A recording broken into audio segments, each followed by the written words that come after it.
CDP की हिंदी की इस महत्वपूर्ण क्लास में मैं उनके साथ सभी का स्वागत करता हूँ फ्रेंड। फटाफट सभी साथी लाइव आ जाइए। हिंदी की परीक्षा वाली क्लास प्रारंभ हो चुकी है। जी हाँ फ्रेंड, हिंदी की परीक्षा वाली क्लास प्रारंभ हो चुकी है। आप सभी साथी फटाफट लाइव आ जाइए। यहाँ जितने भी लोग हैं जल्दी जल्दी लाइव जुड़ जाए फ्रेंड, फटाफट जल्दी जल्दी।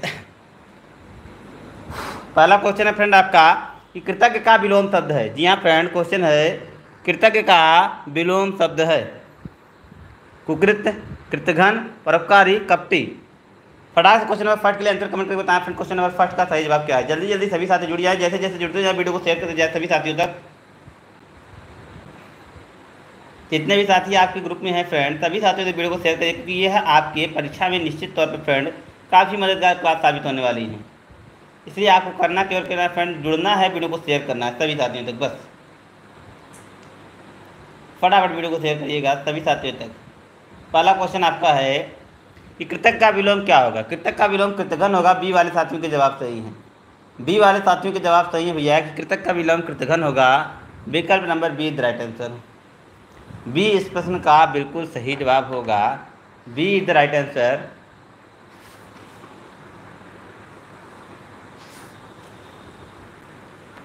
विकल्प नंबर बी कमेंट करने वाले सभी साथियों के जवाब सही हैं।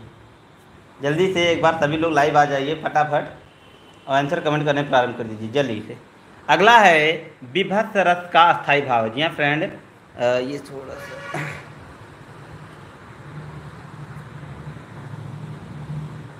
पूछा जा रहा है कि विभत्स रस का अस्थायी भाव है। जी हाँ, विभत्स रस का अस्थायी भाव है क्रोध, भय, विस्मय, जुजुत्सा। बिल्कुल सिंपल सा क्वेश्चन है, मज़ेदार क्वेश्चन है फ्रेंड। विभत्स रस का अस्थायी भाव क्या है, फटाक से बताएंगे। देखिए, रौद्र है, रौद्र रस का है क्रोध। अद्भुत रस का है अद्भुत रस का है आपका विस्मय। और देखिए भय किसका है, ध्यान नहीं आ रहा थोड़ा सा। ये देखिए विभक्ता जो है वह आपका है जुगुप्सा का। इसलिए विकल्प नंबर डी इसका बिल्कुल सही जवाब हो जाएगा। D the right answer. D इस प्रश्न का बिल्कुल सही जवाब हो जाएगा। जी हाँ, भयानक, भयानक रस का आपका जो अस्थायी भाव है वह भय है। भयानक रस का अस्थायी भाव भय है। आगे जल का पर्यायवाची नहीं है फ्रेंड, जल का पर्यायवाची नहीं है। नीर है, तोय है, पय है। अम्बुत, नीर, तोय, पय ये सब है। पीयूष जल का पर्यायवाची नहीं है फ्रेंड। पीयूष जल का पर्यायवाची नहीं है। पीयूष अमृत का पर्यायवाची है, जल का पर्यायवाची नहीं है फ्रेंड। सभी साथियों को मेरा प्रणाम स्वीकार। सभी साथियों को हर हर महादेव, राधे राधे, सभी को नमस्कार। जल्दी से आप लोग जुड़ जाइए, वीडियो को शेयर करिए। प्रत्येक क्वेश्चन के लिए सभी साथी कमेंट सेक्शन में आंसर कमेंट करेंगे। आगे बताइए, क्वेश्चन नंबर 4 के लिए आंसर जल्दी जल्दी छापिए कमेंट सेक्शन में। निम्नलिखित में से किस वाक्य में वर्तनी संबंधित अशुद्धि है। जी हाँ, वर्तनी संबंधित अशुद्धि है। ईश्वर अंतर्यामी है, उज्ज्वल चांदनी और सैर का आनंद होता है, आपका स्वास्थ्य अब कैसा है, विद्यार्थी को स्वावलंबी होना चाहिए। अशुद्ध वर्तनी वाला। जी हाँ, अशुद्ध वर्तनी संबंधित कौन सा वाक्य है यहाँ पर। क्वेश्चन नंबर 4 के लिए आंसर कमेंट करिए। थोड़ा सा ट्रिपिकल क्वेश्चन है, लेकिन ध्यान से आप देखेंगे तो आंसर सही हो जाएगा। जी हाँ, उज्ज्वल चांदनी में सैर का आनंद आता है। जी हाँ, देखिए यहीं पर यहाँ पर अशुद्ध वर्तनी वाला शब्द है। यहाँ पर उज्ज्वल देखिए यहाँ पर अशुद्ध लिखा है, गलत लिखा है। यहाँ पर आप सभी को पता है कि उज्ज्वल कैसे लिखा जाता है। उज्ज्वल इस तरीके से लिखा जाता है। यहाँ पर यह गलत वर्तनी वाला शब्द है, इसलिए विकल्प नंबर बी हमारा बिल्कुल सही जवाब हो जाएगा। B is the right answer. B इस प्रश्न का बिल्कुल सही जवाब है। क्वेश्चन नंबर 5, भाव जिसके हृदय में रहते हैं उसे कहते हैं। भाव जिसके हृदय में रहते हैं उसे कहते हैं आश्रयदाता, आलम्बन, उद्दीपन या आलम्बजन उद्दीपन। यहाँ फ्रेंड, भाव जिसके हृदय में रहते हैं उस व्यक्ति के लिए एक शब्द क्या होता है। जल्दी से आंसर कमेंट करिए। क्वेश्चन नंबर 5 के लिए बड़ा ही मज़ेदार क्वेश्चन है कि भाव जिसके हृदय में रहता है उस व्यक्ति के लिए एक शब्द क्या कहेंगे आप। जी हाँ, जल्दी जल्दी आंसर कमेंट करिए। क्वेश्चन नंबर 5 के लिए आंसर आपके आ नहीं रहे हैं, थोड़ा सा लेट आप लोग कमेंट कर रहे हैं। बहुत बढ़िया, आश्रय द राइट आंसर। भाव जिसके हृदय में रहते हैं उसके लिए एक जो शब्द होता है फ्रेंड होता है आश्रय। विकल्प नंबर ए, इसलिए इसका बिल्कुल सही जवाब हो जाएगा। आगे, निम्नलिखित में से कौन सा शब्द तत्सम है। निम्नलिखित में से कौन सा शब्द तत्सम है। भ्राता, मकान, सब, बयार। तो देखिए भ्राता यहाँ पर तत्सम है, बाकी सारे तद्भव हैं। भ्राता यहाँ पर फ्रेंड तत्सम है, तत्सम है, बाकी सारे तद्भव हैं। आप ध्यान से देखिएगा, भ्राता यहाँ पर तत्सम है, बाकी सारे तद्भव हैं। विकल्प number A the right answer. एक कमेंट करने वाले सभी साथियों के जवाब सही है। आगे वागीश, जी हाँ, वागीश में आप संधि विच्छेद होगा, वागीश का संधि विच्छेद होगा। वागधन ईश, वाकधन ईश, वागधन ईश या वाकधन ईश, बिल्कुल सिंपल सा क्वेश्चन है फ्रेंड। वागीश आपका यह व्यंजन संधि का उदाहरण है। इसमें प्रत्येक वर्ण का जो है तीसरा वर्ण हो जाता है। वाकधन ईश इज द राइट आंसर। वाकधन ईश इसका बिल्कुल सही संधि विच्छेद है। B the right answer. B comment करने वाले सभी साथियों के जवाब सही हैं। अगला क्वेश्चन, दोहरा लाभ। दोहरा लाभ श्लोकोक्ति का सही अर्थ क्या है? दोहरा लाभ श्लोकोक्ति का सही अर्थ क्या है? अंधे के हाथ बटेर, भागते भूत की लगोटी ही नहीं, लगोटी ही सही, अंत भला तो सब भला, आम के आम गुठलियों के दाम। आम के आम गुठलियों के दाम, बड़ा ही मज़ेदार क्वेश्चन। आई होप मेरे सभी साथियों के जवाब सही होंगे कि दोहरा का लाभ का मतलब होता है आम के आम गुठलियों के दाम। D is the right answer. D इस प्रश्न का बिल्कुल सही विकल्प है। D is the right answer. D इस प्रश्न का सही जवाब है। आगे बढ़ेंगे। उपमेय में उपमान का निषेध रहित आरोप। उपमेय में उपमान का निषेध रहित अलंकार, जहाँ उपमेय में उपमा का निषेध रहित आरोप हो वहाँ पर कौन सा अलंकार होता है? उपमा होता है, रूपक होता है, उत्प्रेक्षा या अतिशयोक्ति। करा दिया था कि जहाँ पर उपमेय को उपमान का रूप दे दिया जाता है, जी हाँ, उपमेय को उपमान का रूप दे दिया जाता है, वहाँ पर रूपक अलंकार की उत्पत्ति होती है। मुखचंद्र तुम्हारा देख सके मन सागर मेरा लहराता है। जी हाँ, मुख को चंद्रमा का और मन को सागर का रूप दे दिया गया है। दशानन में कौन सा समास है? दस है आनंद जिसके अर्थात रावण। दस है आनंद जिसके अर्थात रावण। यहाँ पर दोनों शब्द अपना अर्थ छोड़कर किसी तीसरे अर्थ की तरफ संकेत कर रहे हैं, जो यह बताता है कि यहाँ पर बहुब्रीहि समास है। विकल्प number C the right answer. सुवर्ण को खोजत फिरत कवि व्यभिचारी चोर। सुवर्ण को खोजत फिरत कवि व्यभिचारी और। सुवर्ण के यहाँ पर तीन अर्थ हैं, सुंदर अक्षर, सोना और सुंदर स्त्री। सुवर्ण के तीन अर्थ हैं, सोना, सुंदर अक्षर और सुंदर स्त्री। इसलिए इसका जो सही अलंकार होगा वह विकल्प नंबर सी होगा। श्लेष अलंकार इज द राइट आंसर। श्लेष अलंकार इस क्वेश्चन का बिल्कुल सही जवाब है, क्योंकि श्लेष अलंकार में एक शब्द में एक ही शब्द के एक से अधिक अर्थ होते हैं। आगे बढ़ेंगे फ्रेंड। निम्नलिखित में से कौन सा, जी हाँ, निम्नलिखित में से अनेकार्थी शब्द कौन सा है? आयु, आदेश, ग्रंथ या गुरु। अनेकार्थी शब्द कौन सा है? फटाफट बताइएगा। आयु नहीं है, आदेश नहीं है, ग्रंथ नहीं है, गुरु अनेकार्थी शब्द है फ्रेंड। गुरु के एक से अधिक अर्थ हो सकते हैं, इसलिए विकल्प नंबर डी इस प्रश्न का बिल्कुल सही जवाब है। जिसे जीता ना जा सके, एवरग्रीन आपका क्वेश्चन है हिंदी के लिए। जिसे जीता ना जा सके, एवरग्रीन क्वेश्चन है, काफ़ी बार परीक्षा में सीधे पूछ लिया गया है। जिसे जीता ना जा सके उसके लिए एक शब्द क्या होता है? अजेय। बहुत बढ़िया। जिसे जीता ना जा सके उसे अजेय कहते हैं। विकल्प number A is the right answer. Question number 14 की तरफ चलेंगे। निम्नलिखित में से कौन सा शब्द तद्भव है? कौन सा शब्द तद्भव है? वस्त्र, रात्रि, काज, वायु। कौन सा जो शब्द है फ्रेंड वह तद्भव है? फटाफट आंसर कमेंट करके बताइएगा कौन सा जो शब्द है वह तद्भव है। क्वेश्चन नंबर 14 के आंसर कमेंट करिएगा। वस्त्र आपका तस्यम है, रात्रि तस्यम है, वायु तस्यम है, काज यहाँ पर तद्भव है। जी हाँ फ्रेंड, काज यहाँ पर तद्भव है, इसका जो होगा वह तस्यम होगा, वह कार्य होगा। विकल्प नंबर सी इस प्रश्न का बिल्कुल सही जवाब है। आगे बढ़ेंगे फ्रेंड। बेइज्जती करना, जी हाँ, बेइज्जती करना मुहावरे का सही अर्थ क्या है? बेइज्जती करना मुहावरे का सही अर्थ क्या है? पाँव उखाड़ना, बखिया उलेट देना, पगड़ी उछालना या भीगी बिल्ली बनना। देखिए भैया, बेइज्जती करने का मतलब क्या होता है? किसी व्यक्ति के आत्मसम्मान को ठेस पहुंचाना। और एक व्यक्ति को आत्मसम्मान को ठेस कब पहुंचती है? जब उसकी पगड़ी उछाली जाती है। जब भरे समाज में उसकी पगड़ी उछाली जाती है तब उसकी आत्मसम्मान को ठेस पहुंचा अर्थात उसकी बेइज्जती की जाती है। विकल्प नंबर सी वाले साथियों के जवाब सही हैं। सी द राइट आंसर। एक बार सभी साथी तुरंत जल्दी जल्दी वीडियो को शेयर कर देंगे। जितने भी लोग लाइव इसमें देख रहे हैं सभी साथी फटाफट वीडियो को शेयर करेंगे जल्दी से। अगला, किए गए उपकार को मानने वाला के लिए एक शब्द क्या होगा? कृतार्थ, कृतघ्न, कृतज्ञ या दयालु। अब भैया, किए गए उपकार को जो मानता है उसके लिए एक शब्द क्या होता है? आप सभी को पता है, मुझे भी पता है, तो आंसर में कमेंट कर दीजिए कि जो किए गए उपकार को मानता है उसके लिए एक शब्द होता है कृतज्ञ, और जो नहीं मानता है कृतघ्न। जो किए गए उपकार को नहीं मानता है कृतघ्न, और जो मानता है उसके लिए एक शब्द क्या है? कृतज्ञ। विकल्प नंबर सी इस प्रश्न का बिल्कुल सही जवाब है। निम्नलिखित में से कौन सा वाक्य भूतकाल का है? कौन सा वाक्य भूतकाल का है?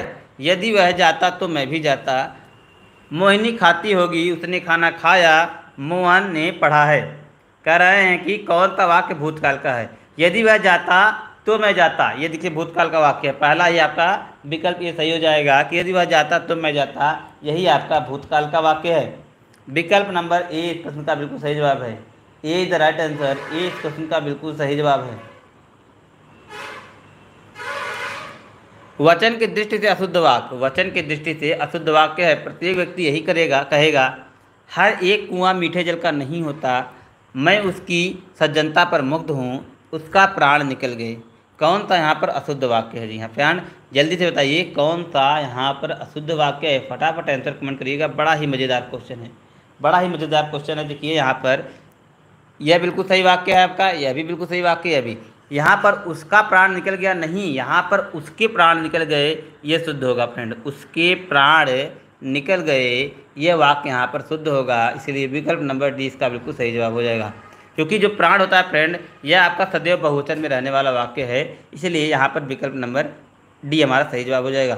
रीतिकाल के कवि कौन है? निम्नलिखित में से रीतिकाल के कवि कौन हैं? तुलसीदास जी हैं, कबीरदास जी हैं, वृंद हैं या सूरदास हैं? फटाफट बताइए फ्रेंड, रीतिकाल में किस कवि का संबंध है? तो रीतिकाल की जब भी बात आती है तो आप एक कवि का नाम तो निश्चित तौर पर याद रखेंगे, बिहारी की। जी हाँ, बिहारी रीतिकाल के बड़े ही प्रसिद्ध कवि थे, जिन्होंने एकमात्र रचना लिखी है बिहारी से सही। साथ ही साथ केशव प्रसाद अन्य कवि हैं। यहाँ पर भी एक कवि आपके हैं कविबिंद। कविबिंद आपके यह रीतिकाल के कवि हैं, इसलिए विकल्प नंबर सी इसका बिल्कुल सही जवाब हो जाएगा। सी इज द राइट आंसर। सूर्योदय में कौन सी संधि है? सूर्योदय में कौन सी संधि है? यह क्वेश्चन तो मेरे सभी साथियों के सही होने चाहिए भैया। सूर्य धन उदय, सूर्य धन उदय आदि गुण है, मतलब गुण संधि होगा। सूर्योदय में आपकी गुण संधि होगा फ्रेंड, सूर्य धन उदय। विकल्प number A is the right answer. कहाँ दीर्घ की तरफ जा रहे हैं? दीर्घ नहीं होगा भाई, गाड़ी को अपने पीछे लाइए, ये होगा गुण संधि। गुण वाले का जवाब सही है।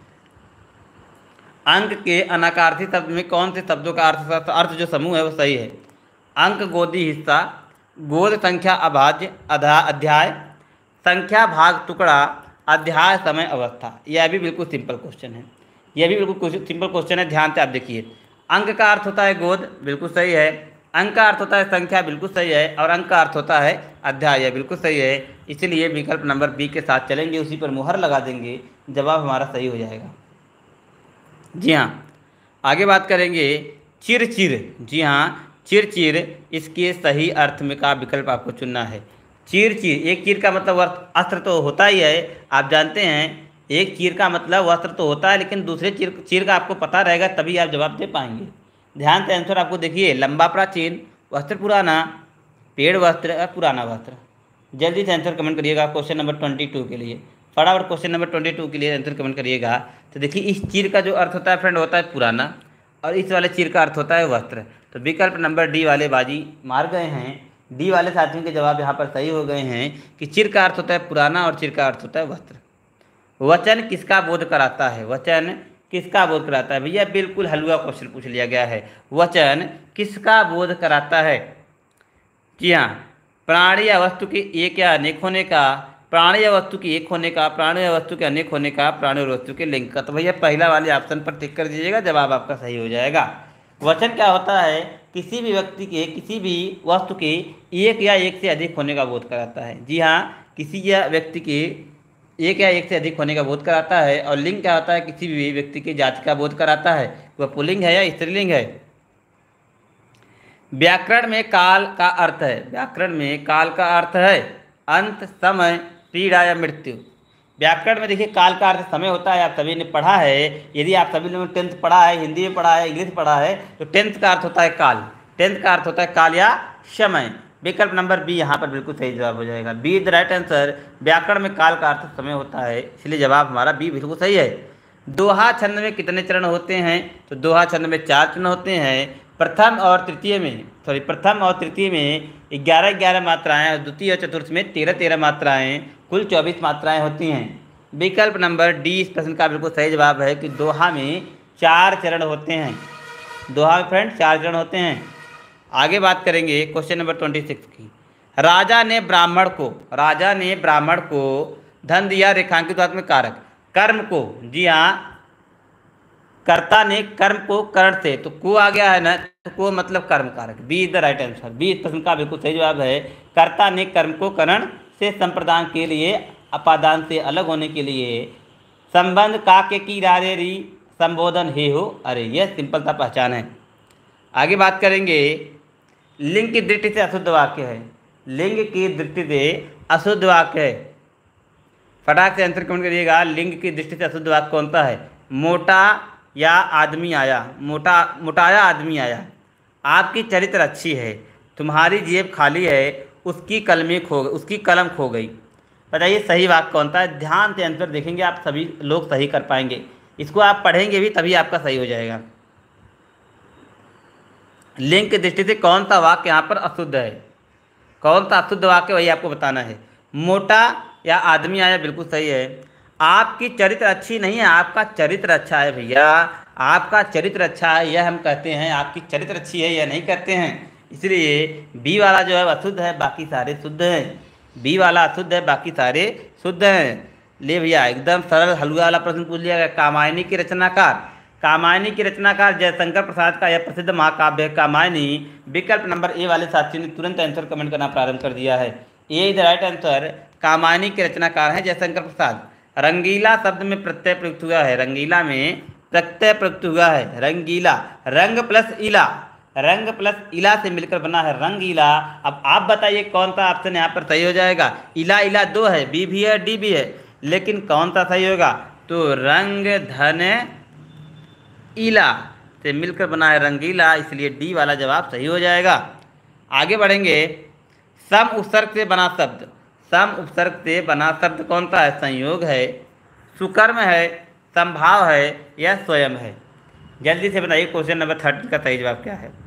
सम उपसर्ग से बना शब्द कौन है भैया? सीधा दिख रहा है, सम प्लस भाव, सम प्लस भाव से मिलकर बना है संभाव, इसलिए विकल्प नंबर सी इसका बिल्कुल सही जवाब हो जाएगा।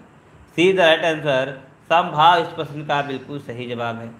विकल्प नंबर सी पर कमेंट करने वाले सभी साथियों के जवाब सही हैं। जी हाँ, तो ये था फ्रेंड आज का आपका क्लास। आई होप आप लोगों ने क्लास को एंजॉय किया होगा। वीडियो को हम यहीं पे समाप्त करते हैं। आप सभी लोग अपने अपने स्कोर कमेंट करना प्रारंभ कर दीजिएगा, कितने क्वेश्चन आपने सही अटेंड किए। मिलते हैं अगले क्लास में, तब तक के लिए best of luck. Thank you, good bye.